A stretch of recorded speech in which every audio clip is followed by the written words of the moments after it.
Hello and welcome to this edition of the I-HLS Special Report. I'm David Jones, and with us in the studio today we have Nir Tel-Oren, Senior Director for the R&D Group for the Israel Military Industries MAG. How would you define terrain dominance?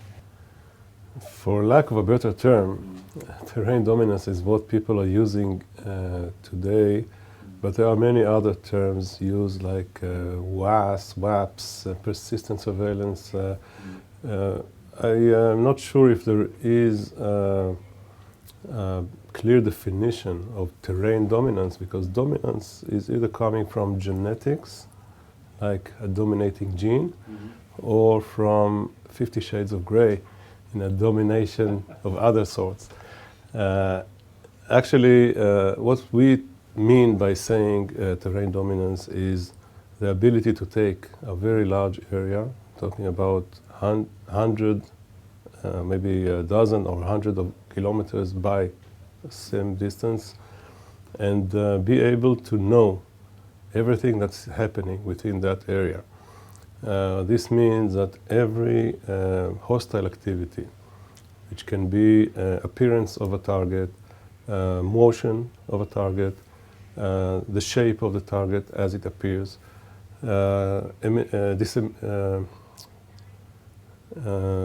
communication, if they broadcast anything, if they are activating a radar or another type of things that can be sensed.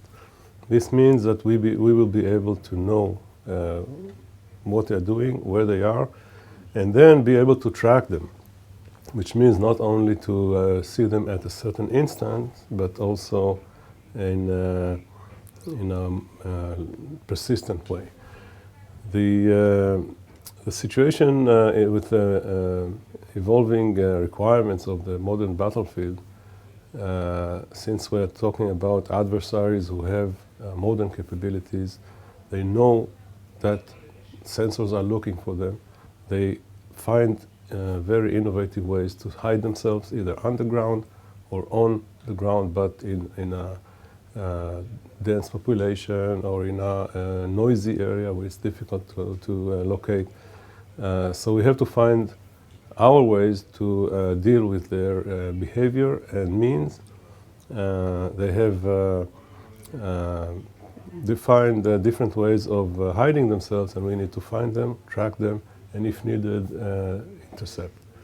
How do your technological innovations being implemented in UAVs, optical payloads and radar? Our company, as one of the, actually the largest defense industry in Israel, we have a lot of capabilities in the sensors, in communications, in UAVs, and in integration of different types of systems. Our technologies are in each area are world leading, and we have very smart people, about 5,000 engineers that can do a lot of technological development. In sensors, what we are doing today is investing a lot of effort in evolving the sensors to new capabilities, better performance, and also in the SWAP, the size, weight, and power cost requirements. So they will be able to do the job. And as I said, because we need to cover a very wide spectrum of target locating and finding, it's not just visual, it's also radar, it's also GMTI, which is a ground moving target indication. It's a different type of radar sensor. It's also SIGINT, like electronic intelligence, finding location and types of the electronic battlefield. And all of these sensors together have to be combined in a method that we call multi-int. Is it all unified to provide a clear, integrated picture of what is happening in a given area? So this is one part of our activities in different divisions, and this is a not just a single division effort, it's across the IAI organization. Sensors is one thing. Communications to bring the data is another thing, and we are investing a lot in finding modern ways to communicate, higher bandwidth, higher protection of the networks, not just from listening, but also from interfering. And all this for long ranges in using satellites, or for shorter ranges using line-of-sight communications in different bandwidths. The UAVs that we're developing, IAI is one of the world leaders in UAVs, and we have very large ones and very small ones, different scales.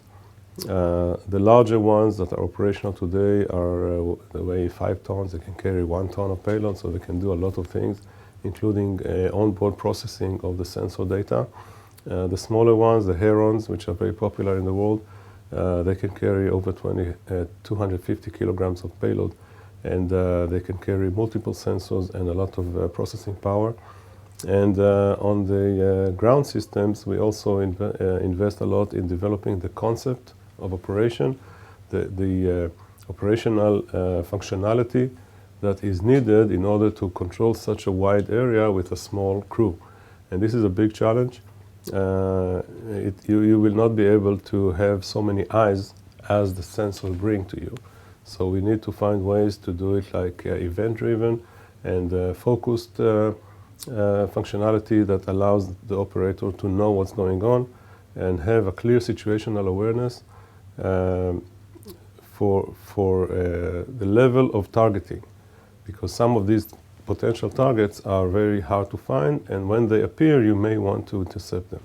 So there has to be a level of accuracy, and a level of real time, and a level of condensing the information into automatic processes and other ways to create intelligent recommendations to the operator on what to do next. And the system could be quite smart in doing all of this processing. So basically, we're looking at it on a system of systems approach.